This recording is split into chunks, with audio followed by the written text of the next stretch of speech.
Hello everyone, welcome to Daily News Analysis by Pathways Academy. ഇന്ന് നമ്മൾ നോക്കുന്ന topics ഗുലാവ ballistic missile, പ്രധാനമന്ത്രി ഗരീബ് കല്യാൺ അന്ന യോജന, വോൾബാക്ടീരിയ bacteria, Helicobacter pylori, anti microbial resistance AMR and one health approach, falling from experts, species in news ആയിട്ട് ഒരു പുതിയ spider species ആണ്, അതുപോലെ പ്ലേസസ് ഇൻ ന്യൂസ് ആയിട്ട് White see.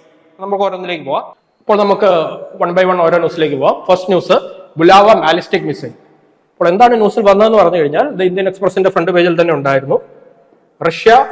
Russia military says test fired ballistic missile from nuclear submarine. അപ്പോൾ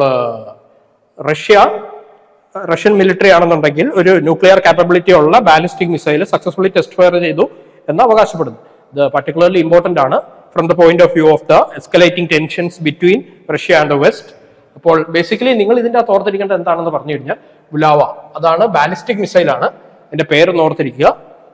അപ്പോൾ ballistic missiles, cruise missiles ഒക്കെ നിങ്ങൾക്ക് എന്താണെന്ന് അറിയാം. ഡിപ്പെൻഡിങ് ഓൺ ദ ട്രാജക്ടറി മിസൈൽസിന്റെ ക്ലാസിഫിക്കേഷൻ ആണ് ബാലിസ്റ്റിക് മിസൈൽസ്, ക്രൂയിസ് മിസൈൽസ്. ഇന്ത്യക്കുള്ള ബാലിസ്റ്റിക് മിസൈൽസ് ഏതൊക്കെയാണ്, ഇന്ത്യക്കുള്ള ക്രൂയിസ് മിസൈൽസ് ഏതൊക്കെയാണ്, ഇതൊക്കെ നിങ്ങൾക്ക് അറിയാവുന്നതാണ്. അതുപോലെ തന്നെ ഇതൊരു ഇന്റർ കോണ്ടിനെന്റൽ ബാലിസ്റ്റിക് മിസൈലാണ്. എന്ന് പറഞ്ഞാൽ 5000 കിലോമീറ്റേഴ്സിന് മുകളിൽ റേഞ്ച് ഉള്ള, എസ്റ്റിമേറ്റഡ് റേഞ്ച് ഓഫ് 8000 കിലോമീറ്റേഴ്സ്. ഇന്ത്യക്കുണ്ട് ഇന്റർ കോണ്ടിനെന്റൽ ബാലിസ്റ്റിക് മിസൈൽസ്. ഇന്ത്യക്കുണ്ട് അഗ്നി സീരീസിലുള്ള അഗ്നി 4, അഗ്നി 5 ഒക്കെ. അപ്പോൾ ബാലിസ്റ്റിക് മിസൈൽ എന്താണ്, ക്രൂയിസ് മിസൈൽ എന്താണെന്നുള്ളതൊക്കെ നിങ്ങൾ പണ്ട് സയൻസ് ആൻഡ് ടെക്കിൽ പഠിച്ചതൊന്നുകൂടെ റിവൈസ് ചെയ്യുക. അപ്പോൾ അസ് ഓഫ് നൗ കറണ്ട് അഫയേഴ്സിൽ റഷ്യ സക്സസ്ഫുള്ളി ഗുലാവ എന്ന് പറയുന്ന ഒരു class of ballistic missiles successfully fire ചെയ്തു. ന്യൂക്ലിയർ കോമ്പാറ്റബിലിറ്റി ഉള്ളതാണ്, അതായത് ന്യൂക്ലിയർ വാർഹെഡ്സ് ക്യാരി ചെയ്യാൻ കേപ്പബിലിറ്റി ഉള്ള ഒരു മിസൈലാണ്. അത് റഷ്യയുടെ ഏറ്റവും വെസ്റ്റേൺ ഭാഗത്തുള്ള വൈറ്റ് സീയിൽ നിന്നും ഏറ്റവും ഈസ്റ്റേൺ ഭാഗത്തുള്ള പെനിൻസുല, കംചാത്ത പെനിൻസുലയിലേക്കാണ് അവർ ടെസ്റ്റ് ഫയർ ചെയ്തതെന്നാണ് റിപ്പോർട്ടുകൾ. അപ്പോൾ എനിവേ ഒരു സബ്മറൈനിൽ നിന്നാണ് അത് ലോഞ്ച് ചെയ്തത്. Under water to surface missile ആയിരുന്നു. ന്യൂക്ലിയർ പവേർഡ് ആയിട്ടുള്ള റഷ്യയുടെ ഒരു സബ്മറൈനാണ് ഇംപറേറ്റർ അലക്സാണ്ടർ 3. അപ്പോൾ ഇംപറേറ്റർ അലക്സാണ്ടർ 3 എന്ന് പറയുന്ന ന്യൂക്ലിയർ പവേർഡ് സബ്മറൈനിൽ നിന്നും ന്യൂക്ലിയർ കാപ്പബിലിറ്റി ഉള്ള ഒരു Inter continental ballistic missile Russia test fire ചെയ്തു എന്നാണ് നമ്മൾ കറണ്ട് അഫയേഴ്സ് ഇതിനോടനുബന്ധിച്ച് ഓർത്തിരിക്കുന്നത്. അപ്പോൾ നിങ്ങൾ ഇതിന്റെ ഒരു റിവിഷൻ പോലെ ബാലിസ്റ്റിക് മിസൈൽസ് എന്താണ്, ക്രൂയിസ് മിസൈൽസ് എന്താണ്, ഇന്ത്യക്കുള്ള ബാലിസ്റ്റിക് മിസൈൽസ്, ഇന്ത്യക്കുള്ള ക്രൂയിസ് മിസൈൽസ്, അതുപോലെ ഇന്ത്യക്കുള്ള ന്യൂക്ലിയർ പവേർഡ് സബ്മറൈൻ ഉണ്ടെങ്കിൽ അതിന്റെ പേരെന്താണ്, ഇങ്ങനത്തെ കാര്യങ്ങളൊക്കെ ഓർത്തു വെക്കുക. Bulava ballistic missiles test fired by Russian military.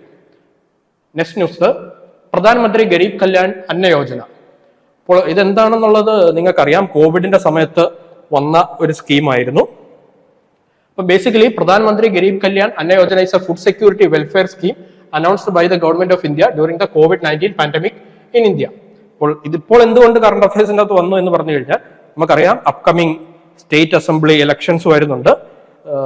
അതിനോടനുബന്ധിച്ച് തന്നെ ഛത്തീസ്ഗഡിൽ നടന്ന ഒരു ഇലക്ഷൻ റാലിയിൽ വെച്ച് PM നരേന്ദ്രമോദി ആ പ്രധാനമന്ത്രി ഗരീബ് കല്യാൺ അന്ന യോജന എന്ന് പറയുന്ന സ്കീമിന്റെ വാലിഡിറ്റി ഒരു 5 വർഷത്തേക്കും കൂടെ എക്സ്റ്റെൻഡ് ചെയ്തു എന്ന് പറഞ്ഞു, പ്രഖ്യാപിച്ചു. അതാണ് നമ്മൾ ന്യൂസിൽ ഇതിൻ്റെ അകത്ത് പഠിക്കാൻ കാരണം. അപ്പോൾ ബേസിക്കലി 2023 ഡിസംബർ വരെ ആയിരുന്നു അതിന്റെ കാലാവധി. അത് വന്നതിന് ശേഷം ഇൻസെപ്ഷൻ നമ്മൾ പല പ്രാവശ്യമായിട്ട് അത് എക്സ്റ്റെൻഡ് ചെയ്യുന്നുണ്ടായിരുന്നു. അപ്പോൾ 2023 ഡിസംബറോടുകൂടി അതിന്റെ കാലാവധി കഴിയുമായിരുന്നു. അത് വീണ്ടും 5 വർഷത്തേക്കും കൂടെ എക്സ്റ്റെൻഡ് ചെയ്തു. അപ്പോൾ ഇതെന്താണ് സ്കീം എന്നുള്ളതൊക്കെ നിങ്ങൾക്ക് അറിയാം. Under the scheme the centre provides 5 kilogram of free food grains per month to the poor. അത് ഇൻ അഡീഷൻ ടു അല്ലാതെ കിട്ടുന്ന സബ്സിഡീസ് ആണ്. അന്ത്യോദയ അന്ന യോജന അതൊക്കെ നിങ്ങൾക്ക് അറിയാവുന്നതാണ്. 35 കിലോഗ്രാം പെർ ഹൗസ് ഹോൾഡ് ആണ് അന്ത്യോദയ അന്ന യോജന. അപ്പോൾ അതിന്റെ പുറമേ ഉള്ളതാണ് ഈ പ്രധാനമന്ത്രി Garib Kalyan Anna Yojana. Basically free ration ആണ്. 5 kilogram of food grains per month to the poor. അപ്പോൾ this is in addition to the subsidized 2 to 3 rupees per kilogram ration provided under the National Food Security Act. National food security ആക്ടിന്റെ അകത്തുള്ളതിന് പുറമെയാണ് പ്രധാനമന്ത്രി Garib Kalyan Anna Yojana. Especially ആ കോവിഡിന്റെ സമയത്ത്, ആ ക്രൈസിസിന്റെ സമയത്ത് ഇത് കൊണ്ടുവന്നാണ്. അത് പല എക്സ്റ്റൻഷൻസ് വന്നു, വീണ്ടും ഒരു 5 വർഷത്തേക്ക് കൂടി എക്സ്റ്റെൻഡ് ചെയ്തിരിക്കുകയാണ്. അപ്പോൾ ഇതിന്റെ റേഷൻ കാർഡ് ഹോൾഡേഴ്സിന് എല്ലാം ഉള്ളതാണിത്. അന്ത്യോദയ അന്ന യോജന കാർഡ് ഹോൾഡേഴ്സിന് ഉള്ളതാണ്. അപ്പോൾ ആ കാര്യങ്ങളൊക്കെ നിങ്ങളൊന്ന് ഓർത്തിരിക്കുക. അതുപോലെ തന്നെ ഇതിനൊപ്പം നാഷണൽ ഫുഡ് സെക്യൂരിറ്റി ആക്ട് അതെന്താണ്, അതിന്റെ പ്രൊവിഷൻസ് എന്താണ് എന്നുള്ള കാര്യങ്ങളൊക്കെ ഒന്ന് ഓർത്തിരിക്കുക. പിന്നെ the scheme is run by the department of food and public distribution under the ministry of consumer affairs, food and public.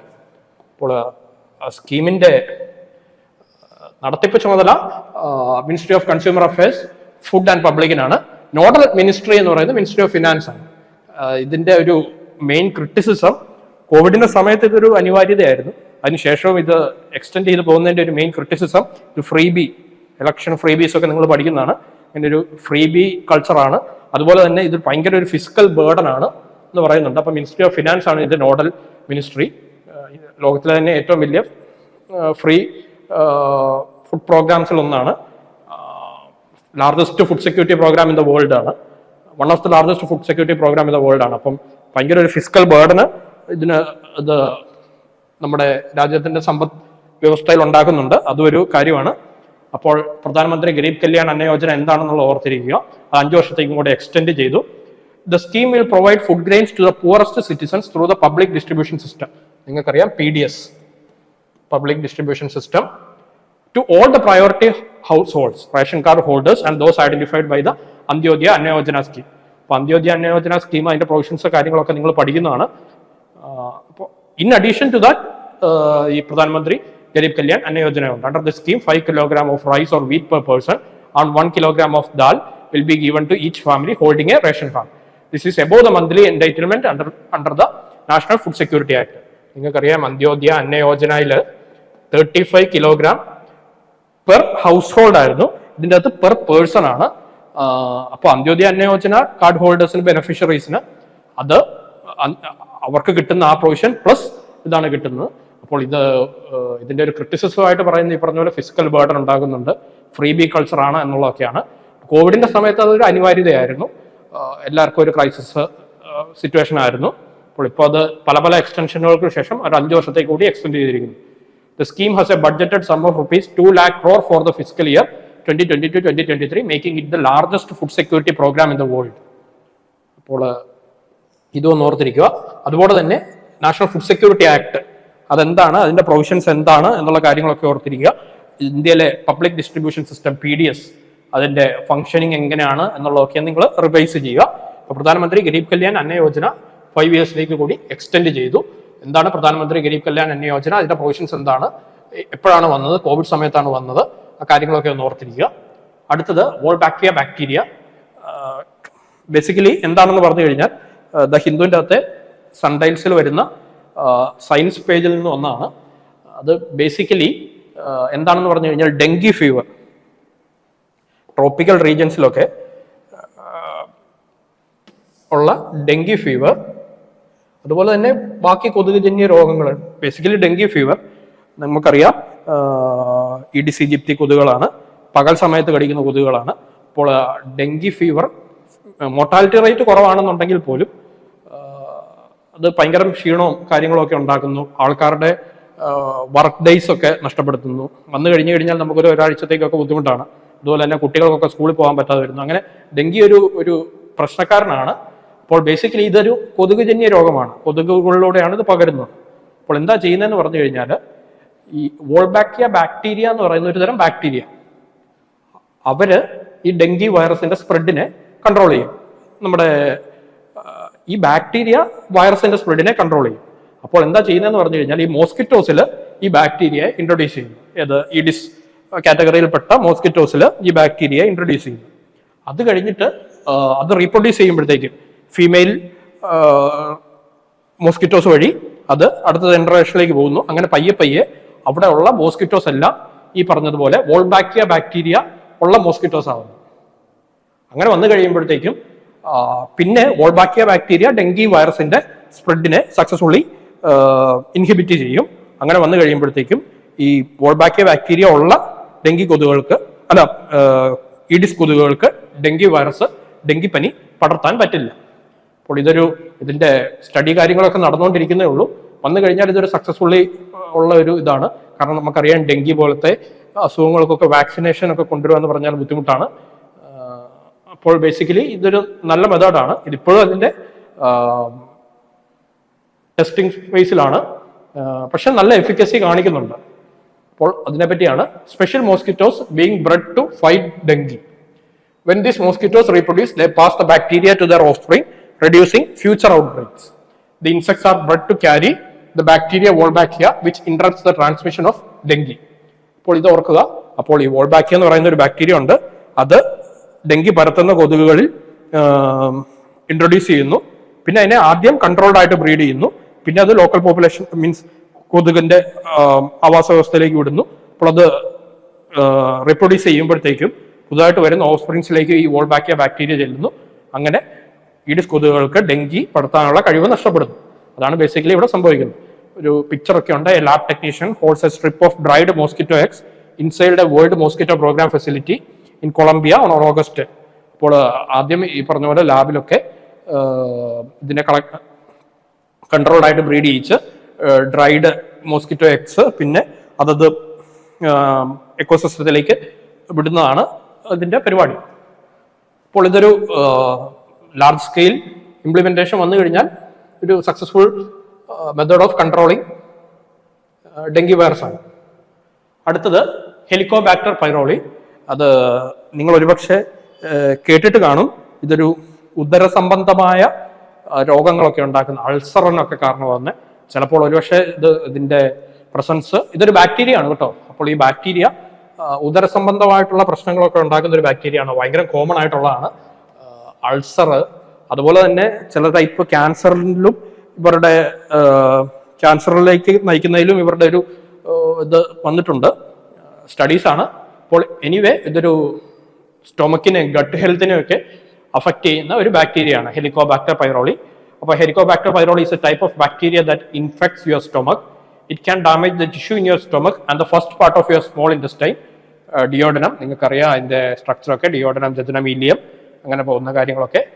This can cause redness and soreness. In some cases, it can also cause painful sores called peptic ulcers in your upper digestive tract. അപ്പോൾ basically അത് നമ്മുടെ gut ഹെൽത്തിനെയൊക്കെ affect ചെയ്യുന്ന ഒരു bacteria ആണ് ഈ Helicobacter pylori എന്ന് പറയുന്നത്. അപ്പോൾ ഇതെന്താണ് ഇപ്പം ന്യൂസ് വന്നതെന്ന് പറഞ്ഞു കഴിഞ്ഞാൽ ഇത് ഭയങ്കര കോമൺ ആയിട്ടുള്ള സാധനമാണ് കേട്ടോ. പ്രത്യേകിച്ച് ഇന്ത്യയിലൊക്കെ ആണെന്നുണ്ടെങ്കിൽ കോമൺ ആയിട്ടുള്ളതാണ്. അപ്പോൾ കാര്യം ഇപ്പോൾ ന്യൂസ് വരാൻ കാര്യം എന്താണെന്ന് പറഞ്ഞു കഴിഞ്ഞാൽ ക്ലാർട്രോമൈസിൻ എന്ന് പറയുന്ന ഒരു ബ്രോഡ് സ്പെക്ട്രം ആന്റിബയോട്ടിക് ആണ് ഇതിനെതിരെ സാധാരണ ഒരു ട്രീറ്റ്മെന്റ് പ്രൊസീജിയർ ആയിട്ട് ഉപയോഗിക്കുന്നത്. ക്ലാർട്രോമൈസിൻ എന്ന് പറയുന്ന ഒരു ബ്രോഡ് സ്പെക്ട്രം ആന്റിബയോട്ടിക് ആണ്. അപ്പോൾ ഈ ബാക്ടീരിയയിൽ നാച്ചുറൽ പ്രോസസ്സ് വഴി തന്നെ ഇതിനെതിരെയുള്ള ഈ ആന്റിബയോട്ടിക്കിനെതിരെയുള്ള ഒരു റെസിസ്റ്റൻസ് ഡെവലപ്പ് ചെയ്തിട്ടുണ്ട്. അതെന്താണെന്നൊക്കെ നിങ്ങൾ ഇതിൻ്റെ അകത്തുണ്ട്. ബേസ് പേസ് മാറുന്നതാണ്, അഡനിൻ ഗ്വാനിൻ ഷിഫ്റ്റ് വരുന്നതുകൊണ്ടാണ്. അതൊന്നും നിങ്ങൾ നോക്കണ്ട. അപ്പൊ ഹെലിക്കോബാക്ടർ പൈറോളി എന്ന് പറയുന്ന ഒരു ബാക്ടീരിയ ഉണ്ട്. അപ്പോൾ ആ ബാക്ടീരിയ ഉദര പ്രശ്നങ്ങളൊക്കെ ഉണ്ടാക്കുന്നതാണ്. അപ്പോൾ അതിനെതിരെ ഉപയോഗിക്കുന്ന ആന്റിബയോട്ടിക് ആണ് ക്ലാർട്രോമൈസിൻ. അപ്പോൾ ആ ക്ലാർട്രോമൈസിനെതിരെ റെസിസ്റ്റൻസ് ഇങ്ങനത്തെ പല ബാക്ടീരിയകളിലും ഈ ക്ലാസ് ഓഫ് ബാക്ടീരിയയിൽ കണ്ടുവരുന്നുണ്ട്.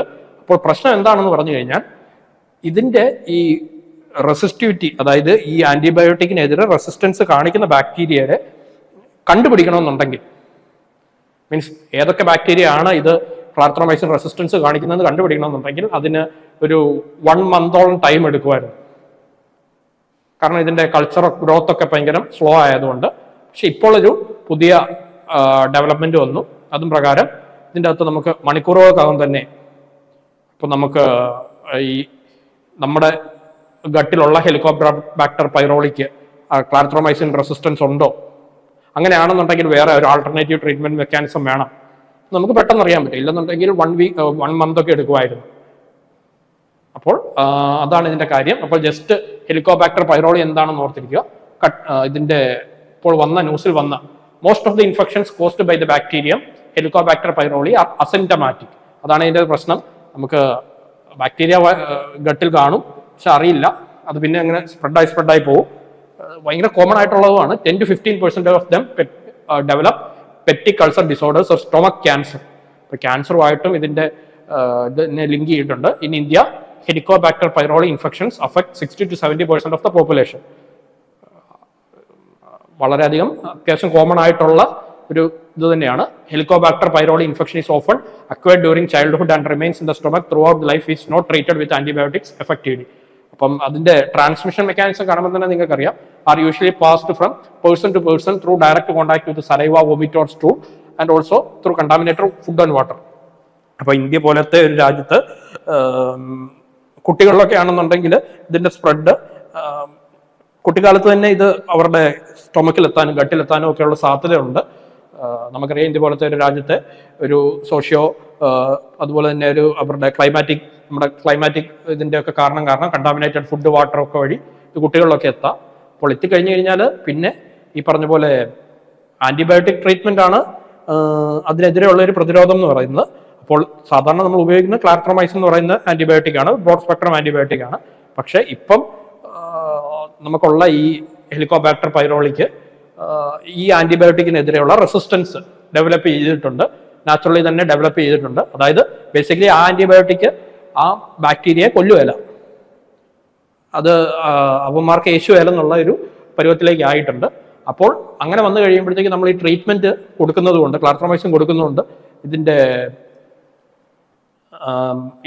ഈ സിംറ്റംസ് അല്ലെങ്കിൽ ആ ഡിസീസസിന്റെ പ്രശ്നങ്ങളൊന്നും കുറയുന്നില്ല. അപ്പോൾ അതിന്റെ കാരണം ഈ പറഞ്ഞ പോലെ റെസിസ്റ്റൻസ് ഉണ്ടായതാണോ അല്ലയോ എന്ന് കണ്ടുപിടിക്കാൻ as of now 1 മന്തോളം എടുക്കുമായിരുന്നു.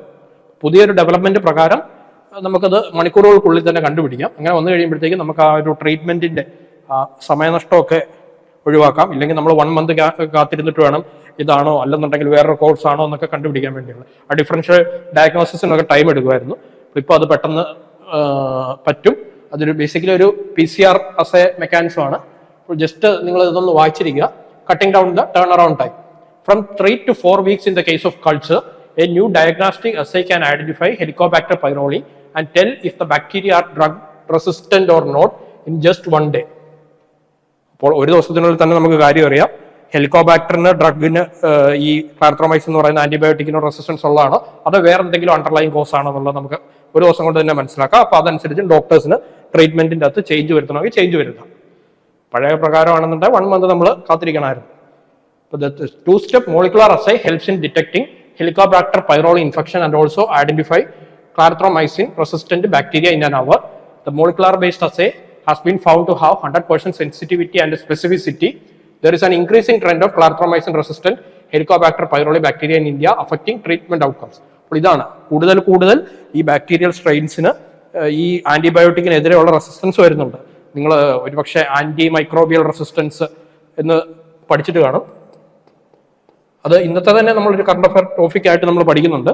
Anti microbial resistance എന്ന് പറഞ്ഞു കഴിഞ്ഞാൽ ആന്റിബയോട്ടിക്സിനെതിരെ ബാക്ടീരിയ ഇവോൾവ് ചെയ്ത് അതിനെതിരെ റെസിസ്റ്റൻസ് ഉണ്ടാക്കിയെടുക്കുന്നതാണ്. അത് പല കാരണങ്ങളുണ്ട്. നാച്ചുറൽ കോസസ് ഉണ്ട്, അതല്ലാതെ ആന്ത്രോപോജനിക് കോസസ് ഉണ്ട്.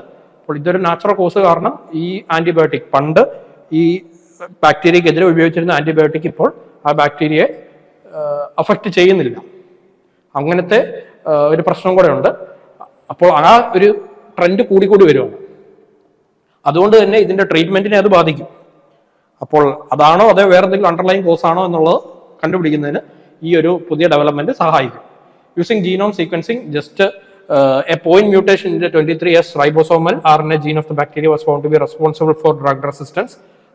അതൊന്നും നോക്കണ്ട. The point mutation weakens the drug's binding affinity, thus reducing the amount of drug that gets into the bacteria. അപ്പോൾ ഇതാണ് വന്നിരിക്കുന്ന മ്യൂട്ടേഷൻ. ഒരു നാച്ചുറൽ മ്യൂട്ടേഷൻ തന്നെയാണ്. നാച്ചുറൽ വേയിൽ തന്നെ റെസിസ്റ്റൻസ് വന്നതാണ്. The 2-step PCR method, PCR നിങ്ങൾക്കറിയാം, RT-PCR ഒക്കെ കോവിഡിന്റെ സമയത്ത് നിങ്ങൾ പഠിച്ചാണ്. Polymerase chain reaction was evaluated by comparing it with the conventional drug sensitivity method and also by sequencing analysis. അപ്പോൾ ബേസിക്കലി ഇത്രേ ഉള്ളൂ. ഹെലിക്കോബാക്ടർ പൈറോളി എന്ന് പറയുന്നത് ഒരു ക്ലാസ് ഓഫ് ബാക്ടീരിയ ആണ്. ഗട്ട് സ്റ്റൊമക്കിലൊക്കെ വരുന്ന ഒരു ബാക്ടീരിയ ആണ്. അൾസറും ഒക്കെ ആയിട്ടും ഒരു പരിധിവരെ ക്യാൻസറുമായിട്ടും ഇതിന് ലിങ്ക് ഉണ്ടെന്ന് സ്റ്റഡീസ് ഒക്കെ പറയുന്നുണ്ട്. അപ്പോൾ ഇതിനെതിരെ ഉപയോഗിക്കുന്ന ഒരു ആന്റിബയോട്ടിക് ആയിരുന്നു, കോമൺലി യൂസ്ഡ് ആയിട്ടുള്ള ഒരു ആന്റിബയോട്ടിക് ആയിരുന്നു ക്ലാർട്രോമൈസിൻ. ഒരു ബ്രോഡ് സ്പെക്ട്രം ആന്റിബയോട്ടിക് ആണ്. പക്ഷെ ഇപ്പോൾ ഈ ബാക്ടീരിയ അതിനെതിരെ ഒരു നാച്ചുറൽ റെസിസ്റ്റൻസ് ഉണ്ടാക്കിയെടുത്തിട്ടുണ്ട്. അപ്പോൾ അങ്ങനെ വന്നു കഴിയുമ്പോഴത്തേക്കും ക്ലാർട്രോമൈസിൻ ട്രീറ്റ്മെന്റ് ഇൻഎഫക്റ്റീവ് ആവും. പക്ഷേ ഇവർക്ക് ബാക്ടീരിയക്ക് വന്ന റെസിസ്റ്റൻസ് കാരണമാണ് ക്ലാർട്രോമൈസിൻ ട്രീറ്റ്മെന്റ് ഇൻഎഫക്റ്റീവ് ആകുന്നത്. അതേ വേറെ എന്തെങ്കിലും അണ്ടർലൈൻ റീസൺ ആണോ എന്നുള്ളത് കണ്ടുപിടിക്കാൻ ഇപ്പോഴത്തെ സാഹചര്യത്തിൽ നമുക്കൊരു 1 മന്ത് ടൈം വേണമായിരുന്നു. കാരണം കൾച്ചർ വഴി, കൺവെൻഷണൽ കൾച്ചർ വഴി കണ്ടുപിടിക്കാൻ അത്രയും ടൈം എടുക്കുമായിരുന്നു. പുതിയ ഡെവലപ്മെന്റ് വഴി നമുക്കത് പെട്ടെന്ന് കണ്ടുപിടിക്കാൻ പറ്റും. ഇപ്പോൾ ട്രീറ്റ്മെന്റ് എഫിക്കസിയും ഡിഫറൻഷ്യൽ ഡയഗ്നോസിസും ഒക്കെ കുറച്ചുകൂടെ ഫാസ്റ്റർ ആവും. അതാണ് ഇതിൻ്റെ അകത്തെ കാര്യം. ഇതൊക്കെയാണെന്നുണ്ടെങ്കിൽ സൺഡേയിൽ സയൻസിൽ വന്നേക്കുന്നതാണ്. പക്ഷേ ഇതൊക്കെ ചിലപ്പോൾ ചോദിക്കാം, ഹെലികോബാക്ടർ പൈറോളി എന്താണെന്നുള്ളതൊക്കെ ചിലപ്പോൾ ചോദിക്കാൻ സാധ്യതയുണ്ട്. അതുപോലെ തന്നെ ക്ലാർട്രോമൈസിനൊക്കെ എന്താണ്, ആന്റിബയോട്ടിക് ആണ്, ബ്രോഡ് സ്പെക്ട്രം ആന്റിബയോട്ടിക് ആണ് എന്നുള്ളതൊക്കെ നിങ്ങൾ അറിഞ്ഞിരിക്കുക. പേരുകളൊക്കെ കണ്ടു കഴിഞ്ഞാൽ ഇന്നതാണെന്ന് അറിഞ്ഞിരിക്കുക. അടുത്ത news, anti microbial resistance and one health approach. ഇത് ഇന്ത്യൻ എക്സ്പ്രസിന്റെ അകത്ത് എഡിറ്റോറിയൽ സെഷൻ്റെ അകത്ത് തന്നെ ഉണ്ടായിരുന്നതാണ്. Anti microbial resistance, Kamini Walia, senior scientist and programme officer, anti microbial resistance, Indian Council of Medical Research.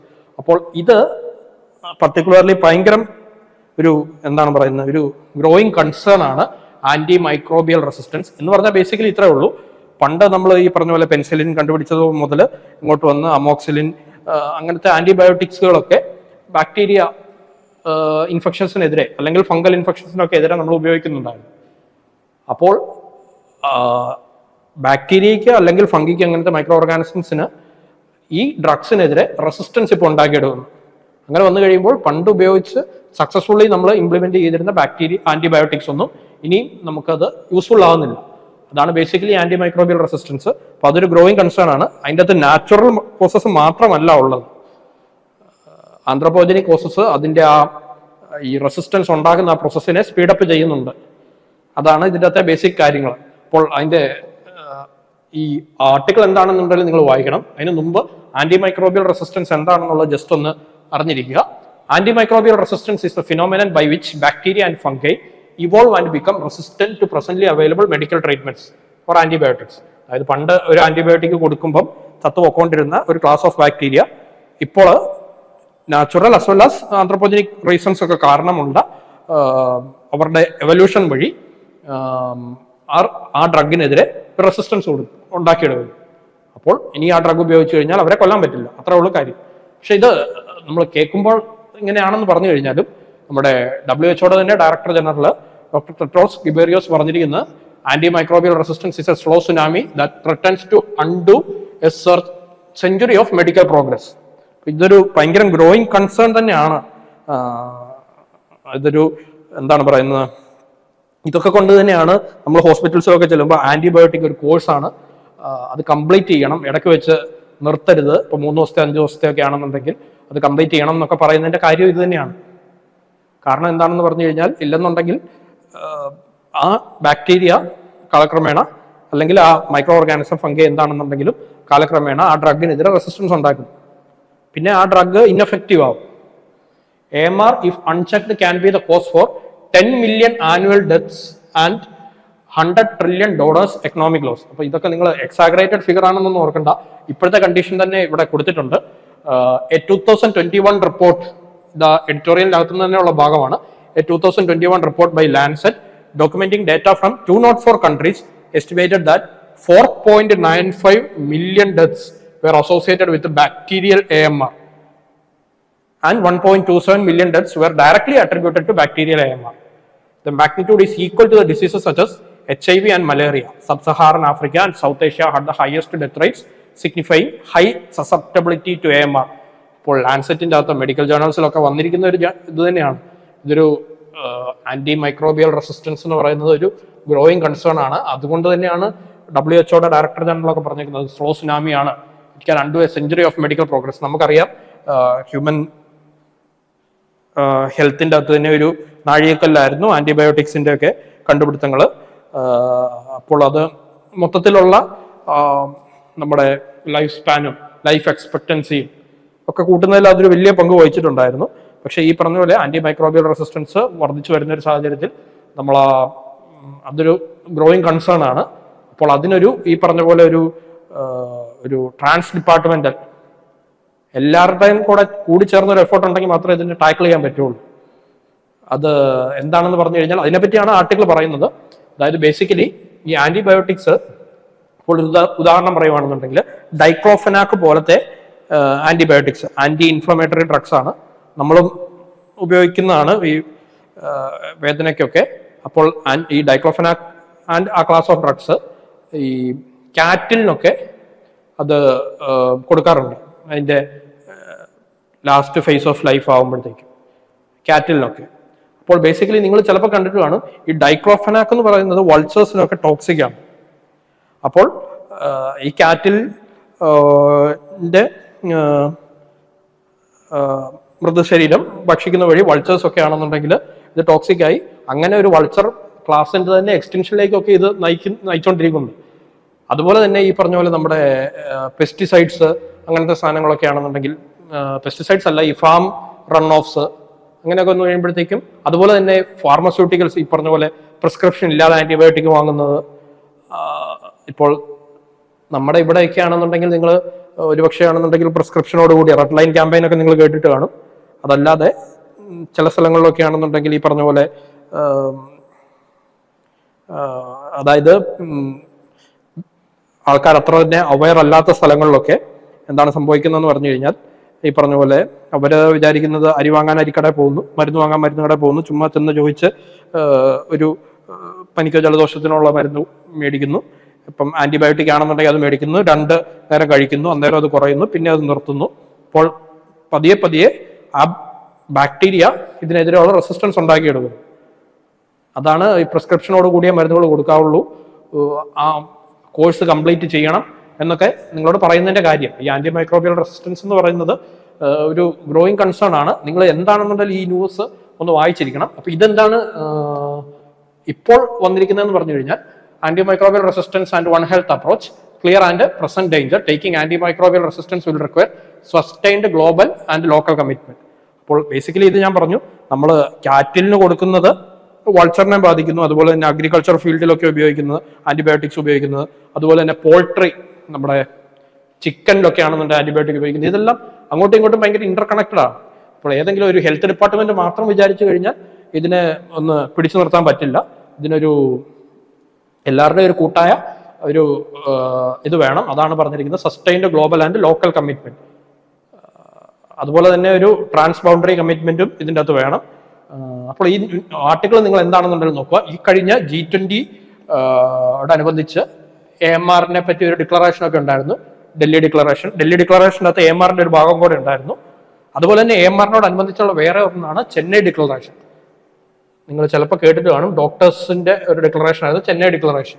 അപ്പോൾ AMR എന്താണ്, ആന്റി മൈക്രോബിയൽ റെസിസ്റ്റൻസ് എന്താണ്, എന്തുകൊണ്ടാണ് ഒരു കൺസേൺ ആകുന്നത്, ഹെൽത്ത് പ്രൊഫഷണൽസിന്റെ ഇടയിലൊക്കെ അതൊരു കൺസേൺ ആകുന്നത് എന്നുള്ളതൊക്കെ ഓർത്തിരിക്കുക. പിന്നെ ഈ പറഞ്ഞ പോലെ ഈ ഫിഗേഴ്സ് ഒന്നും എക്സാഗറേറ്റഡ് പെരുപ്പിച്ച് കാണിച്ചിരിക്കുന്നതല്ല. ഇത് ഒരു വലിയ ഒരു കോസ് ഓഫ് കൺസേൺ തന്നെയാണ്.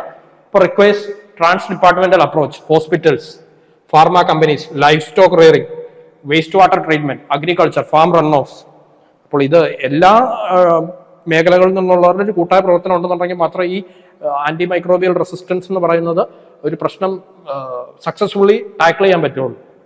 അതിപ്പോൾ നമ്മളാണെന്നുണ്ടെങ്കിൽ ഹോസ്പിറ്റൽസിൽ സ്ട്രിക്റ്റ് ആക്കി, അല്ലെന്നുണ്ടെങ്കിൽ മെഡിക്കൽ സ്റ്റോറുകളിൽ മാത്രം സ്ട്രിക്റ്റ് ആക്കി, ഈ പറഞ്ഞ പോലെ പ്രിസ്ക്രിപ്ഷൻ ഉണ്ടെങ്കിൽ മാത്രമേ ഡ്രഗ്സ് ആന്റിബയോട്ടിക്സ് കൊടുക്കുള്ളൂ എന്ന് പറഞ്ഞു. പക്ഷേ പോൾട്രിയിൽ അതുപോലെ തന്നെ കാറ്റിൽ റിയറിങ്ങിലൊക്കെ ആണെന്നുണ്ടെങ്കിൽ ഇത് അനിയന്ത്രിതമായിട്ട് ഉപയോഗിക്കുകയാണെന്നുണ്ടെങ്കിൽ അതുകൊണ്ട് കാര്യം ഉണ്ടാകുന്നില്ല. അപ്പോൾ ഇതൊരു കൂട്ടായ ഒരു അപ്രോച്ച് വേണം. Cattle drug threatens thousands of vultures, diclofenac toxicity, അത് നിങ്ങൾ എൻവയോൺമെന്റിൽ അത് പഠിക്കുന്നതാണ്. അപ്പോൾ ആ കാര്യങ്ങളൊക്കെ തന്നെ ഇതിനോട് ചേർത്ത് കൂട്ടി വായിക്കണം. ആന്റി മൈക്രോബിയൽ റെസിസ്റ്റൻസ് ഇമ്പോർട്ടൻ്റ് ആണ്. ഇനിയും നമ്മുടെ സർക്കാർ അതിനെതിരെ സ്വീകരിച്ചിരിക്കുന്ന കുറച്ച് പ്ലാൻസ് ആണ്. National anti microbial resistance research and surveillance network by ICMR, Indian Council of Medical Research, to enable compilation of data at the national level, tight control of Schedule H1 drugs. അതായത് ഭയങ്കര necessary ആണെന്നുണ്ടെങ്കിൽ മാത്രമേ antibiotics prescribe ചെയ്യുള്ളൂ. National guidelines for the use of antibiotics, red line campaign, national action plan on anti microbial resistance, Delhi declaration, Chennai declaration by on AMR by doctors. അതുപോലെ തന്നെ ഈ ആർട്ടിക്കിളിൻ്റെ അകത്ത് പറഞ്ഞിരിക്കുന്ന ഒരു വേറൊരു കാര്യമാണ്, another area that requires attention is the promotion of responsible behavior among citizens by educating people on the dangers of overusing antibiotics, especially when not essential. അപ്പോൾ ഇതാണ് അതിൻ്റെ അകത്തെ കാര്യങ്ങൾ. ഇപ്പോൾ ചെറിയൊരു ജലദോഷമോ പനിയോ വന്നു, അപ്പോൾ ഉടനെ ഒരു 2 ആന്റിബയോട്ടിക് 2 നേരം ആന്റിബയോട്ടിക് കഴിച്ചു. അങ്ങനെയൊക്കെ വന്നു കഴിയുമ്പോഴത്തേക്കുമാണ് ഈ ബാക്ടീരിയ അതിനെതിരെ റെസിസ്റ്റൻസ് ഡെവലപ്പ് ചെയ്യുന്നത്. അതുകൊണ്ട് അബ്സല്യൂട്ട്ലി എസെൻഷ്യൽ ആണെന്നുണ്ടെങ്കിൽ മാത്രം ആന്റിബയോട്ടിക്സ് കഴിക്കുക. അതൊക്കെയാണ്. ഇപ്പോൾ ആൾക്കാരെ കൂടെ ബോധവാന്മാരാകണം. അതുപോലെ തന്നെ ഈ പറഞ്ഞ പോലെ ഇപ്പോൾ മത്സ്യ കർഷകരാണെങ്കിലോ അല്ലെന്നുണ്ടെങ്കിൽ കോഴിഫാമൊക്കെ നടത്തുന്നവരാണെന്നുണ്ടെങ്കിൽ അവരിലെയും ഇതിനെപ്പറ്റി ബോധവാന്മാരാക്കണം. അല്ലെന്നുണ്ടെങ്കിൽ അവർ ഈ പറഞ്ഞ പോലെ ചെറിയ ലാഭത്തിന് വേണ്ടി, ഷോർട്ട് ടേമിലുള്ള ലാഭത്തിന് വേണ്ടി ഇത് കൂടുതലായിട്ട് ഉപയോഗിക്കും. പോകെ പോകെ ഇത് നമ്മുടെ ആ ബാക്ടീരിയ അതിനെതിരെയുള്ള റെസിസ്റ്റൻസ് ഉണ്ടാക്കും. പിന്നെ ഇത് ഉപയോഗിച്ചാലും കാര്യമില്ലെന്നാവും. അപ്പോൾ അതാണ് ഇത് ഓർക്കേണ്ടത്. Involving academic and civil society organisations in these efforts is essential. Academia can help understand the environmental dimensions of AMR better, develop new technologies and provide training and education to healthcare professionals. അപ്പോൾ ഇത് എല്ലായിടത്തുനിന്നും നമ്മുടെ agriculture ഫീൽഡിലുള്ളവരും അതുപോലെ തന്നെ life stock raring, poultry, എല്ലായിടത്തുള്ളവരും ഒരു കൂട്ടായ ഒരു approach ഉണ്ടെന്നുണ്ടെങ്കിൽ മാത്രമേ ഇത് ഇന്റർകണക്റ്റഡ് ആണ്, ഇത് നമുക്ക് ടാക്കിൾ ചെയ്യാൻ പറ്റുള്ളൂ. ഇത് ലാൻസെറ്റിന്റെ ഒക്കെ റിപ്പോർട്ടുണ്ട്. അതിൻ്റെ തന്നെ പറയുന്നത് നമ്മുടെ 2023 ആണെന്നുണ്ടെങ്കിൽ 2021 റിപ്പോർട്ട് പ്രകാരം 2021 almost 5 million deaths were associated with bacterial AMR. അതായത് എയ്ഡ്സ് കാരണമോ മലേറിയ കാരണമോ ഉണ്ടാകുന്ന നമ്പർ ഓഫ് ഡെത്ത്സിനോട് തത്തുല്യമാണത് എന്നാണ് പറയുന്നത്, അതിന്റെ മാഗ്നിറ്റ്യൂഡ്. അപ്പോൾ നിങ്ങൾ ഇതൊന്ന് എന്താണെന്നുണ്ടെങ്കിലും ഇത് വായിച്ചിരിക്കണം. ഇന്ത്യയിൽ അത് ഭയങ്കരമായിട്ട് ഇമ്പോർട്ടൻ്റ് ആണ്, നമ്മുടെ പോപ്പുലേഷൻ്റെയും ഒരു പ്രത്യേകതയൊക്കെ കാരണം. അപ്പോൾ ആ കാര്യങ്ങളൊക്കെ ഒന്ന് ഓർത്തിരിക്കുക. അടുത്തത് ഫോളിംഗ് ഫാം എക്സ്പോർട്സ്. അത് ഇന്ത്യൻ എക്സ്പ്രസിൻ്റെ അകത്ത് വന്നിരിക്കുന്ന ഒരു ഡേറ്റയെ അനുബന്ധിച്ചാണ്, നമ്മുടെ India's farm exports and imports. അപ്പോൾ നിങ്ങൾ നോക്കുവാണെന്നുണ്ടെങ്കിൽ അറിയാം, എക്സ്പോർട്ട് ആണെന്നുണ്ടെങ്കിൽ ഇതിൻ്റെ അകത്ത് ഗ്രീൻ കളർ കാണിച്ചിരിക്കുന്നതാണ് എക്സ്പോർട്ട്. എക്സ്പോർട്ട് ആണെന്നുണ്ടെങ്കിൽ ഇപ്പോൾ കുറഞ്ഞുകൊണ്ടിരിക്കുകയാണ്. അതിൻ്റെ ഒരു കാരണം എന്ന് പറയുന്നത് ഈ പറയുന്ന പോലെ എക്സ്പോർട്ട് ബാൻ ഒക്കെ വന്നിട്ടുണ്ടായിരുന്നു വീറ്റിനൊക്കെ. അത് ഈ പറഞ്ഞ പോലെ ഡൊമസ്റ്റിക് മാർക്കറ്റിൽ ഒരു പ്രഷർ ഉണ്ടാകാതിരിക്കാൻ വേണ്ടി, പിന്നെ ഇൻഫ്ലേഷൻ ഒക്കെ മുന്നിൽ കണ്ടുകൊണ്ടുമാണ് ഗവൺമെന്റ് അത് ചെയ്തത്. അപ്പോൾ അങ്ങനെ പല പല കാരണങ്ങളാൽ, അതുപോലെ തന്നെ ഗ്ലോബൽ മാർക്കറ്റിലുള്ള ഫ്ലക്ച്വേഷൻസ് ഉണ്ട്, പല പല കാരണങ്ങളാൽ നമ്മുടെ ഫാം എക്സ്പോർട്സ് കുറയുന്നുണ്ട്. അത് ഇപ്പോൾ നിങ്ങൾ നോക്കുകയാണെന്നുണ്ടെങ്കിൽ India's top agri exports item നമുക്കറിയാം, ഏറ്റവും കൂടുതൽ പോകുന്ന മറൈൻ ഐറ്റംസ് ഒക്കെയാണ്. ആ കാര്യങ്ങളൊക്കെ നിങ്ങൾക്ക് അറിയാവുന്നതാണ്. അപ്പോൾ എനിവേ 2021, 2022 ഇതാകും നോക്കുമ്പോഴത്തേക്കും ഒരു ഭയങ്കരമായിട്ടുള്ള ഒരു ഡിക്രീസ് ഉണ്ട്. അതുപോലെ തന്നെ അഗ്രി ഇമ്പോർട്ട്സിലാണെന്നുണ്ടെങ്കിലും ആ ഒരു ഡിക്രീസ് ഉണ്ട്. അപ്പം ബേസിക്കലി നിങ്ങൾ ഇതിൻ്റെ അകത്തെ ആ ഫാർമേഴ്സിനുള്ള കൺസേൺ ഇത് ജസ്റ്റ് ഒന്ന് ഓർത്തിരിക്കുക. Declining international prices not only lower the cost of competitiveness for countries agriculture exports but also make it farmers more vulnerable to imports. This is being witnessed in cotton and edible oils. നമുക്കറിയാം കോട്ടന്റെ കാര്യമൊക്കെ. അതായത് നമ്മൾ export ചെയ്തുകൊണ്ടിരുന്ന ഒരു സാധനമായിരുന്നു. Indian sub continent ആയിരുന്നു homeland of cotton എന്ന് പറയുന്നത് തന്നെ. പക്ഷെ ഇപ്പോൾ നമ്മൾ അത്ര കണ്ട് സെൽഫ് സസ്റ്റൈനബിൾ അല്ല, നമ്മൾ ഇമ്പോർട്ടൊക്കെ ചെയ്യേണ്ടി വരുന്നുണ്ട്. അങ്ങനത്തെ ഒരു ചരിത്രം കൂടെ നമുക്കുണ്ട് അതിൻ്റെ അകത്ത്. അതുപോലെ തന്നെ നമ്മുടെ അഗ്രികൾച്ചർ മാനേജ്മെന്റിനോടനുബന്ധിച്ചുള്ള പ്രശ്നങ്ങളൊക്കെ ആണെന്നുണ്ടെങ്കിൽ നിങ്ങൾക്കറിയാം. അതിൻ്റെ സപ്ലൈ ചെയിൻ, ലോജിസ്റ്റിക്സ്, അതിൻ്റെ പ്രൊക്വയർമെന്റ്, അതിലൊക്കെയുള്ള പ്രശ്നങ്ങൾ നിങ്ങൾക്കറിയാം. അപ്പോൾ ആ കാര്യങ്ങളൊക്കെ ഇതിനോട് കൂട്ടി ഒന്ന് വായിക്കുക. ഇതിൻ്റെ ഡേറ്റ മെയിൻസിനൊക്കെ ഇമ്പോർട്ടൻ്റ് ആണ്, നിങ്ങൾക്ക് കോട്ട് ചെയ്യാൻ പറ്റുന്നതാണ്. പ്രിലിംസിന് അസച്ച് ഡേറ്റ ഇമ്പോർട്ടൻ്റ് അല്ല, എന്നിരുന്നാലും ഇങ്ങനെയാണ് ട്രെൻഡ് എന്നുള്ളത് ഓർത്തിരിക്കുക. അതുപോലെ തന്നെ ഇതിൻ്റെ കാരണങ്ങൾ എന്താണ് എന്നുള്ളതും ഓർത്തിരിക്കുക. ഇപ്പോൾ എഡിബിൾ ഓയിൽ അങ്ങനത്തെ കാര്യങ്ങളൊക്കെ നമുക്കൊരു പ്രശ്നമാണ്. എഡിബിൾ ഓയിലിൻ്റെ നിങ്ങൾ ഫ്രീക്വൻ്റ്ലി ന്യൂസിൻ്റെ അത് വരുന്നതാണ്. എഡിബിൾ ഓയിലൊക്കെ കൂടുതൽ പ്രൊഡ്യൂസ് ചെയ്യുന്ന കൺട്രീസ്, അത് പെട്ടെന്ന് പാമോയിലിൻ്റെ കാര്യമൊക്കെ നിങ്ങൾക്ക് അറിയുന്നതാണ്. അതിൻ്റെ അകത്ത് പെട്ടെന്ന് ഒരു ഡൊമസ്റ്റിക് ഡിമാൻഡ് കൂടുന്ന പ്രകാരമോ അല്ലെന്നുണ്ടെങ്കിൽ എന്തെങ്കിലും ഇപ്പം നമുക്കറിയാം റഷ്യ യുക്രൈൻ പ്രശ്നമൊക്കെ വന്നു കഴിഞ്ഞപ്പോഴത്തേക്കും അത് ഭയങ്കരമായിട്ട് സപ്ലൈ ചെയിനെയൊക്കെ ബാധിച്ചിരുന്നു. അപ്പോൾ അങ്ങനെ വരുമ്പോഴത്തേക്കും ആ ഒരു വിലയിലുള്ള ഫ്ലക്ച്വേഷൻസ് ഒക്കെ വരും. അത് കാരണവും പിന്നെ അതുപോലെ തന്നെ ഈ പറഞ്ഞ പോലെ അങ്ങനത്തെ ഒരു പ്രശ്നങ്ങളൊക്കെ വന്നു കഴിയുമ്പോഴത്തേക്കും ഗവൺമെന്റ് ആണെന്നുണ്ടെങ്കിലും എക്സ്പോർട്ട് ബാൻ ഒക്കെ കൊണ്ടുവരും. അപ്പോൾ ഇതിൻ്റെ അകത്ത് കുറെ ഡേറ്റ ഒക്കെ കൊടുത്തിട്ടുണ്ട്. The value of India's edible oil imports more than doubled from 9.7 billion to 20.8 billion during 2020 and 2022-2023. അത് primarily due to global prices, particularly post the war in Ukraine. Prices are since ഇപ്പോൾ അത് കഴിഞ്ഞിട്ട് വീണ്ടും ഒന്ന് കുതിച്ചു പോയർന്ന prices ഒക്കെ ഒന്ന് stabilised ആയിട്ട് വരുന്നുണ്ട്. പക്ഷെ ഈ പറഞ്ഞ പോലെ നമുക്ക് അതിൻ്റെ പ്രശ്നങ്ങളും കാര്യങ്ങളും ഒക്കെ ആണെന്നുണ്ടെങ്കിൽ നിങ്ങളൊന്ന് നോക്കി വെക്കുക. ഇത് ഫാർമേഴ്സ് വെൽഫെയർ ഒക്കെ ആയിട്ട് ബന്ധപ്പെട്ട് മെയിൻസിൻ്റെ അകത്തൊക്കെ ഇമ്പോർട്ടൻ്റ് ആയിട്ടുള്ളതാണ്. അടുത്ത ന്യൂസ്, എൻവയോൺമെന്റൽ factors affecting the growth of children. അപ്പോൾ ബേസിക്കലി ഇത് ഇന്ത്യൻ എക്സ്പ്രസിൻ്റെ അകത്ത് വന്നിരുന്ന ഒരു കാര്യമാണ്. അപ്പോൾ ബേസിക്കലി ഇത്രേ ഉള്ളൂ, നമ്മുടെ കുട്ടികളുടെ ഹൈറ്റ്, അതിൻ്റെ അകത്ത് രണ്ട് കാര്യങ്ങളുണ്ട്. ജനറ്റിക് റീസൺസ് ഉണ്ട്, അതുപോലെ തന്നെ എൻവയോൺമെന്റൽ ഫാക്ടേഴ്സ് ഉണ്ട്. എൻവയോൺമെന്റൽ ഫാക്ടേഴ്സ് എന്ന് ഉദ്ദേശിക്കുന്നത് ഈ പറഞ്ഞ പോലെ ന്യൂട്രീഷൻ, ചെറുപ്പത്തിൽ നല്ല ഫുഡ് കിട്ടുന്നുണ്ടോ, അതുപോലെ അസുഖങ്ങൾ, അങ്ങനത്തെ കാര്യങ്ങളൊക്കെയാണ് എൻവയോൺമെന്റൽ ഫാക്ടേഴ്സിൻ്റെ അകത്ത് ഉദ്ദേശിക്കുന്നത്. അപ്പോൾ ഇത് സ്റ്റഡി പറയുന്ന എന്താണെന്ന് പറഞ്ഞു കഴിഞ്ഞാൽ, യൂറോപ്യൻ കൺട്രീസിലൊക്കെ, യൂറോപ്യൻ രാജ്യങ്ങളിലൊക്കെ കൂടുതലായിട്ടും ജനറ്റിക് ആസ്പെക്ട്സ് ആണ്, അതായത് പാരമ്പര്യമായിട്ട് കിട്ടുന്നതാണ് ഹൈറ്റിനെ ഡിറ്റർമൈൻ ചെയ്യുന്നതെങ്കിൽ നമ്മുടെ ഇന്ത്യയിൽ ഒക്കെ ആണെന്നുണ്ടെങ്കിൽ എൻവയോൺമെന്റൽ ഫാക്ടേഴ്സ് ആണ്. അപ്പം നിങ്ങൾ ഈ സ്റ്റണ്ടഡ് ചിൽഡ്രൻ, സ്റ്റണ്ടഡ് ഗ്രോത്ത്, അതുപോലെ തന്നെ അങ്ങനത്തെ ഒരു പ്രശ്നങ്ങൾ നിങ്ങൾ കാണുന്നതാണ്. അപ്പം ജനറ്റിക് റീസൺസ് ഉണ്ട്. അതിൻ്റെ കൂടെ തന്നെ ഇന്ത്യ എന്ന് പറയുന്ന കാര്യത്ത് ഈ പറഞ്ഞ പോലെ socioeconomic status, nutrition, infection load, അങ്ങനത്തെ കാര്യങ്ങളും കൂടെ കുട്ടികളുടെ ഹൈറ്റിനെ അഫക്റ്റ് ചെയ്യുന്നുണ്ട്. അപ്പം മെനി എൻവയോൺമെന്റൽ factors including socioeconomic status, nutrition and infection load are believe to influence childhood growth, which plays a crucial role in determining one's height. Quoting the World Health Organization 2021 estimates, which indicated that a large population of stunted children reside in low and middle income countries.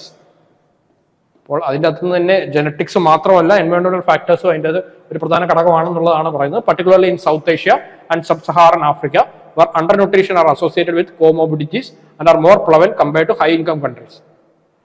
The study observed this offers a potential explanation for the disparity in height variation attributed to non-genetic factors between low and middle income countries and high income countries. ഇപ്പോൾ ഒരു കുട്ടികൾക്കൊക്കെ ആണെന്നുണ്ടെങ്കിൽ നല്ല ന്യൂട്രീഷനുള്ള food കൊടുക്കാൻ പറ്റുന്ന സ്ഥലങ്ങളിലൊക്കെ ആണെന്നുണ്ടെങ്കിൽ basically അത് ജനറ്റിക് ഫാക്ടേഴ്സ് മാത്രമാണ് ഡിപ്പെൻഡ് ചെയ്യുന്നത്. പക്ഷെ അല്ലാത്തടത്ത് എൻവയോൺമെന്റൽ ഫാക്ടേഴ്സും കൂടെ ഡിപ്പെൻഡ് ആവുന്നുണ്ട്. അപ്പോൾ ആ കാര്യങ്ങളൊക്കെ ഒന്ന് ഓർത്തിരിക്കുക. ജനറ്റിക് റീസൺസ് മാത്രമല്ല, ഇതൊരു പുതിയ എന്താണ് പറയുന്നത്, ഒരു സ്റ്റഡി വന്നിരിക്കുന്നതാണ്. അപ്പോൾ അതിനോടനുബന്ധിച്ച് വന്നേക്കുന്നതാണ്. ബേസിക്കലി ഈ സൺഡേസിലൊക്കെ ആണെന്നുണ്ടെങ്കിൽ ദ ഹിന്ദുവിൻ്റെ അകത്തൊക്കെ ആണെന്നുണ്ടെങ്കിൽ കുറേ സയൻസ് റിലേറ്റഡ് ജേർണൽസ് വരും. അപ്പോൾ അതൊക്കെ കൊണ്ടാണ് നമുക്ക് കൂടുതലും ഇതിനെപ്പറ്റിയൊക്കെ നോക്കേണ്ടത്. അപ്പോൾ ജസ്റ്റ് എന്തൊക്കെയാണ് ഇതെന്ന് പറഞ്ഞാൽ അറിഞ്ഞിരിക്കുക. നിങ്ങൾക്ക് ഇതിൻ്റെ അകത്ത് ഇന്ത്യൻ സൊസൈറ്റിയിലൊക്കെ ആണെന്നുണ്ടെങ്കിൽ ബന്ധപ്പെട്ട് ഇതിനെപ്പറ്റിയൊക്കെ എഴുതാം. ഒരു ഡിസ്പാരിറ്റി ഒക്കെ ഉണ്ട്, അർബൻ റൂറൽ ഡിസ്പാരിറ്റി ഒക്കെ ഉണ്ട്. അതുപോലെ തന്നെയാണെന്നുണ്ടെങ്കിൽ ട്രൈബൽ പോപ്പുലേഷനിൽ ഒക്കെ ആണെന്നുണ്ടെങ്കിൽ, ചില ട്രൈബൽ പോപ്പുലേഷനിലൊക്കെ ആണെന്നുണ്ടെങ്കിൽ ഈ മാൽന്യൂട്രീഷൻ ഒരു ഭയങ്കര ഒരു പ്രശ്നമാണ്. അപ്പോൾ ആ കാര്യങ്ങളൊക്കെ ഇതിനോട് ചേർത്ത് തന്നെ നിങ്ങൾ വായിക്കുക. സ്പീഷീസ് ഇൻ ന്യൂസ് ആയിട്ട് പാൻകോറിസ് സെബാസ്റ്റ്യാനി, അത് ബേസിക്കലി ഇത്രേ ഉള്ളൂ, അതൊരു സ്പൈഡർ ആണ് എന്നുള്ളതൊന്ന് ഓർത്തിരിക്കുക. എവിടെയാണ് കണ്ടുപിടിച്ചതെന്ന് പറഞ്ഞു കഴിഞ്ഞാൽ, recent researchers discovered a new species of jumping spider in Shendurney wildlife sanctuary. നമുക്കറിയാം ഷെന്തുർണി വൈൽഡ് ലൈഫ് സാങ്ച്വറി കേരളത്തിലെ കൊല്ലം ജില്ലയിലാണ്. നമുക്കറിയാം നമ്മുടെ അഗസ്ത്യാർകൂട, അഗസ്ത്യമല അതിനോട് ചേർന്ന് കിടക്കുന്ന, അതുപോലെ തന്നെ നമ്മുടെ കൊല്ലം ജില്ലയിലുള്ള ഒരു ഇതാണ് നമ്മുടെ തെന്മല എക്കോ ടൂറിസം, അതിനോടൊക്കെ ചേർന്ന് കിടക്കുന്ന ഉള്ള ഒരു ഉള്ളതാണ് ഷെന്തുർണി വൈൽഡ് ലൈഫ് സാങ്ച്വറി. വെസ്റ്റേൺ ഗട്ട്സിന്റെ ഭാഗം തന്നെയാണ്, പശ്ചിമഘട്ടത്തിന്റെ ഭാഗമാണ്. അപ്പോൾ അവിടെയാണെന്നുണ്ടെങ്കിൽ ഒരു പുതിയ സ്പീഷീസ് ഓഫ് സ്പൈഡേഴ്സ്, അപ്പോൾ അതിനെ പാൻകോറിയസ് സെബാസ്റ്റ്യാനി, ഒരു ടാക്സോണമിസ്റ്റിന്റെ പേര് ഓണർ ചെയ്തുകൊണ്ടാണ് ആ പേര് വന്നിരിക്കുന്നത്. അപ്പോൾ പാൻകോറിയസ് സെബാസ്റ്റ്യാനി എന്ന് പറയുന്ന ഒരു ക്ലാസ് ഓഫ് സ്പൈഡർ ആണ്, വെസ്റ്റേൺ ഗട്ട്സിൽ കണ്ടുപിടിച്ചാണ്. ഈ വെസ്റ്റേൺ ഗട്ട്സിൽ കുറെ എൻഡമിക് ആയിട്ടുള്ള സ്പീഷീസുകൾ, തവളകൾ, സ്പൈഡർ, അതുപോലെ തന്നെ പ്ലാന്റ് സ്പീഷീസ് ആണെന്നുണ്ടെങ്കിലും വരാറുണ്ട്. അപ്പോൾ ഇടയ്ക്കിടയ്ക്ക് ഇത് ന്യൂസിൽ വരാറുണ്ട്. അപ്പോൾ എല്ലാം ഒന്നും നമുക്ക് കംപ്ലീറ്റ് ഒന്നും പഠിക്കാനൊന്നും പറ്റില്ല, എല്ലാ സ്പീഷീസും എന്നാണെന്നുള്ളതൊന്നും പഠിക്കാം. പക്ഷേ ഇത് കണ്ടു കഴിഞ്ഞു കഴിഞ്ഞാൽ, പ്രത്യേകിച്ച് എസ്പെഷ്യലി ഏതെങ്കിലും ന്യൂസിൽ വന്നു കഴിഞ്ഞാൽ, പുതിയ സ്പീഷീസ് എന്തെങ്കിലും ഡിസ്കവർ ചെയ്തിട്ടുണ്ടെങ്കിൽ അതെന്താണ്, ഇപ്പോൾ ഇത് കണ്ടു കഴിഞ്ഞു കഴിഞ്ഞാൽ ഇതൊരു സ്പൈഡർ ആണ് എന്നുള്ളതെന്ന് അറിഞ്ഞിരിക്കുക. വെസ്റ്റേൺ ഗട്ട്സിൽ തന്നെയാണ്. ഷെന്തുർണി വൈൽഡ് ലൈഫ് സാങ്ച്വറി എവിടെയാണെന്നുള്ളത് നിങ്ങൾ അറിഞ്ഞിരിക്കുക. നമുക്കറിയാം കൊല്ലം ജില്ലയിലാണ്. ആ കാര്യങ്ങളൊക്കെ ഒന്ന് അറിഞ്ഞിരിക്കുക. അടുത്തത് പ്ലേസസ് ഇൻ ന്യൂസ് ആയിട്ട് വൈറ്റ് സീ. നമ്മൾ ആദ്യത്തെ ന്യൂസിൻ്റെ അകത്ത് കണ്ടിരുന്നു റഷ്യ സക്സസ്ഫുള്ളി ഒരു ബാലിസ്റ്റിക് മിസൈൽസ് ടെസ്റ്റ് ഫയർ ചെയ്തു. നമ്മുടെ first Bulava ballistic missile Russian military says test fired ballistic missile from nuclear submarine. അപ്പൊ ഇതിൻ്റെ അകത്താണെന്നുണ്ടെങ്കിൽ പറയുന്നുണ്ട് the military did not specify when the test took place. Borei class strategic submarine cruiser, അതുപോലെ തന്നെ the intercontinental missile launched from an underwater position in the white Sea off Russia's northern coast hit a target thousands of kilometers away on the Kamchatka Peninsula in the Russia's far east, it said. അപ്പോൾ അതിനോടനുബന്ധിച്ചാണ് നമ്മൾ ഈ white see എന്താണ്, നമുക്കറിയാം white see ഉണ്ട്, yellow see ഉണ്ട്, Red Sea ഉണ്ട്, dead see ഉണ്ട്, black see ഉണ്ട്. അപ്പോൾ ജസ്റ്റ് അപ്പോൾ അതിനോട് ചുറ്റിപ്പറ്റി കിടക്കുന്ന രാജ്യങ്ങളും ഇതൊക്കെയാണെന്നുണ്ടെങ്കിൽ UPSC എപ്പോഴും ചോദിക്കുന്നത്. അപ്പോൾ ബേസിക്കലി വൈറ്റ് സീ എന്ന് പറയുന്നത് നമ്മുടെ റഷ്യയുടെ നോർത്തേൺ ഭാഗത്തിലുള്ളതാണ്, വെസ്റ്റേൺ സൈഡിലുള്ള ഭാഗത്താണ്. അതായത് നമ്മുടെ സ്കാൻഡിനേവിയൻ രാജ്യങ്ങളോടൊക്കെ ചേർന്ന്. അപ്പം നമുക്കറിയാം റഷ്യ ഇങ്ങനെ നീണ്ടു തോർന്ന് കിടക്കുന്ന വലിയൊരു രാജ്യമാണ്. അതിൻ്റെ അകത്തെ ഫിൻലൻഡിൻ്റെ ഒക്കെ ആ ഭാഗത്ത് വരുന്ന ഒരു വാട്ടർ ബോഡിയാണ് വൈറ്റ് സീ എന്ന് പറയുന്നത്. ഇത് ഇപ്പോൾ ഒരു വലിയ മാപ്പിൽ നിങ്ങൾ നോക്കുകയാണെന്നുണ്ടെങ്കിൽ ഈ റീജിയൻ ആണ് വൈറ്റ് സീ എന്ന് പറയുന്നത്. റഷ്യയുടെ നോർത്തേൺ പോർഷനിലുള്ള വെസ്റ്റേൺ സൈഡിലായിട്ടുള്ള ഒരു വാട്ടർ ബോഡിയാണ് വൈറ്റ് സീ. അപ്പോൾ ഈ വൈറ്റ് സീയിലുള്ള ഫിൻലൻഡിനോടൊക്കെ ചേർന്ന് കിടക്കുന്ന ഭാഗത്തുള്ള വൈറ്റ് സീ. അപ്പം ഇപ്പോൾ അവർ ടെസ്റ്റ് ഫയർ ചെയ്തിരിക്കുന്ന ബാലിസ്റ്റിക് മിസൈൽ ഈ വൈറ്റ് സീയിൽ ഡിപ്ലോയ് ചെയ്യപ്പെട്ടിരുന്ന ഒരു ന്യൂക്ലിയർ സബ്മറൈനിൽ നിന്നും ഇതിന്റെ കംചാത്ക പെനിൻസുല, ഇതാണ് കംചാത്ക പെനിൻസുല. ഇതിനെപ്പറ്റി നിങ്ങൾ ന്യൂസിലൊക്കെ കാണും. ഇത് ഈ ഐലൻഡ്സ് ആണ്, കുറിൽ ഐലൻഡ്സ്. നിങ്ങൾ പഠിച്ചിട്ട് കാണും ഒരുപക്ഷെ. റഷ്യയും ജപ്പാനും തമ്മിൽ ടെറിട്ടോറിയൽ ഡിസ്പ്യൂട്ട് നടക്കുന്ന ഒരു ഗ്രൂപ്പ് ഓഫ് ഐലൻഡ്സ് ആണ് കുറിൽ ഐലൻഡ്സ്, സദേൺ കുറിൽസ് എന്നൊക്കെ പറഞ്ഞ് നിങ്ങൾ പഠിക്കുന്നുണ്ട്. അപ്പോൾ ബേസിക്കലി വൈറ്റ് സീ എവിടെയാണെന്ന് ഓർത്തിരിക്കുക, ചുറ്റും റഷ്യ തന്നെയാണ്, റഷ്യയിൽ ചുറ്റപ്പെട്ട് കിടക്കുന്നതാണ് വൈറ്റ് സീ. അതുപോലെ തന്നെ ഇവിടെ ബ്ലാക്ക് സീ ഉണ്ട്, നിങ്ങൾ അതുപോലെ ഡെഡ് സീ, റെഡ് സീ, ഇതൊക്കെ എവിടെയാണ് എന്നുള്ളത് ജോഗ്രഫിയിൽ നിങ്ങൾ ഓർത്തിരിക്കുക. ഇത് ന്യൂസിൻ്റെ അകത്ത് ഇങ്ങനെ വന്നിരുന്നുണ്ട്. അപ്പോൾ റഷ്യ ഇങ്ങനെ കിടക്കുന്നതായതുകൊണ്ട് തന്നെ ഇവർക്ക് ഇന്റർകോണ്ടിനെന്റൽ ബാലിസ്റ്റിക് മിസൈൽസ് ഒക്കെ ആണെന്നുണ്ടെങ്കിൽ ടെസ്റ്റ് ചെയ്ത് നോക്കാൻ പറ്റും. ഒരു രാജ്യത്തിന്റെ ഒരു കോണിൽ നിന്ന് മറ്റേ കോണിലേക്ക് വിട്ടാൽ മതി. അപ്പോൾ ജസ്റ്റ് വൈറ്റ് സീ എവിടെയാണ്, റഷ്യയുടെ നോർത്തേൺ ഭാഗത്താണ്. അതിൻ്റെ ഏറ്റവും നമ്മുടെ വെസ്റ്റേൺ പോർഷനിലാണ് മോസ്കോ, അതൊക്കെയാണ് വെസ്റ്റേൺ പോർഷൻ. ഇതാണ് അതിൻ്റെ ഈസ്റ്റേൺ പോർഷൻ. അപ്പോൾ ഏറ്റവും ഈസ്റ്റേൺ പോർഷനിലാണ് ഈ കംചാത്ക പെനിൻസുല ഒക്കെ ഉള്ളത്.